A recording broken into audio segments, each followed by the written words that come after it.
আসসালামু আলাইকুম, welcome to cooking and living.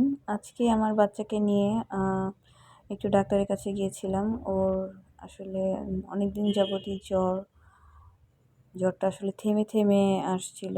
তো ডাক্তার দেখিয়েছি, প্লাস ওর যে চশমাটা ছিল, চশমাটার হ্যান্ডেল ভেঙে গেছে। তো চশমার ফ্রেমটাও চেঞ্জ করেছি। তো ওখান থেকে আবার জুতার দোকানে গিয়েছি, ওর জন্য জুতা কিনেছি।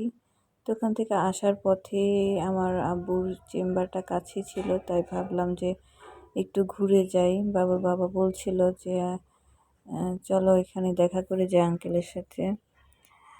তো আমরা এই জন্য আব্বুর চেম্বারে গিয়ে একটু দেখা করে আসলাম, আব্বুর সাথে কিছুক্ষণ কথা বলে। ওখান থেকে আসার পথে অনেকগুলো বেকারি ছিল আসলে। আব্বু প্রতিদিনই একটা বেকারি থেকে পাউরুটি আনে, তো ওই পাউরুটিটা খেয়ে আমরা সবাই পাউরুটির ফ্যান হয়ে গেছি। তো আব্বুকে জিজ্ঞাসা করছিলাম আসার সময় যে কোন জায়গা থেকে আব্বু কিনে, তো আব্বু বলেছিল, কিন্তু আমরা আসার সময় আসলে কনফিউজ হয়ে গিয়েছিলাম। ওখান থেকে আসার পথে দুইটা বেকারি পেয়েছি, ওখান থেকে কিছু ব্রেড নিয়েছি। তারপর এই যে আসার পথে আবার দেখছিলাম অনেক বাদাম বিক্রি করছিল, মানে অনেক ধরনের ড্রাই ফ্রুটস যে আইটেমগুলো, ড্রাই বাদাম। তো ওখান থেকে বাবুর জন্য বাদাম নিলাম, আর পাউরুটি কয়েক ধরনের নিয়েছি, যেহেতু সকালের নাস্তার জন্য লাগেই। আম, তো ওখান থেকে অনেকগুলো পাউরুটি নিলাম। ওরা আর কি আম, বিকেলের দিকে পাউরুটিগুলো বানায়, পাউরুটিগুলি এত সফট ছিল, মন চাচ্ছিল সবই নিয়ে আসি। বাটার বন পাউরুটি, তারপর আরও ছোট কিছু বন টাইপের এগুলো এনেছি। তো এগুলো এনেছি।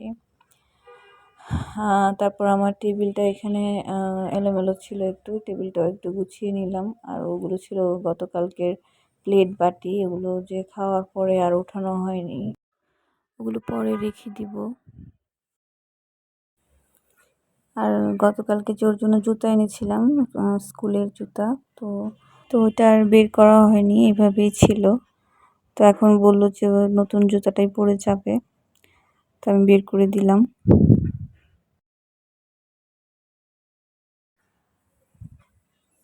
আর এগুলো ছিল ওর স্কুলের ল্যাব ওয়ার্কের কিছু কাজ, তো এগুলো করা হয়নি। তো সকালে ঘুম থেকে উঠে ওগুলো কমপ্লিট করেছে। এরই মধ্যে আমি ওর টিফিনটাও রেডি করে ফেলেছি। তো আজকে ওকে নুডলস রান্না করে দিয়েছি, আর গতকালকে বাদাম ভেজেছিলাম। ও বলেছিল বাদাম নিয়ে যাবে টিফিনে, তো বেশি করে করেছি যাতে সকালে আর করতে না হয়। তো ওকে স্কুলে দিয়ে এসে একটা আপেল কেটে নিলাম খাওয়ার জন্য। তো আজকে এ পর্যন্তই, সবাই ভালো থাকবেন, আল্লাহ হাফেজ।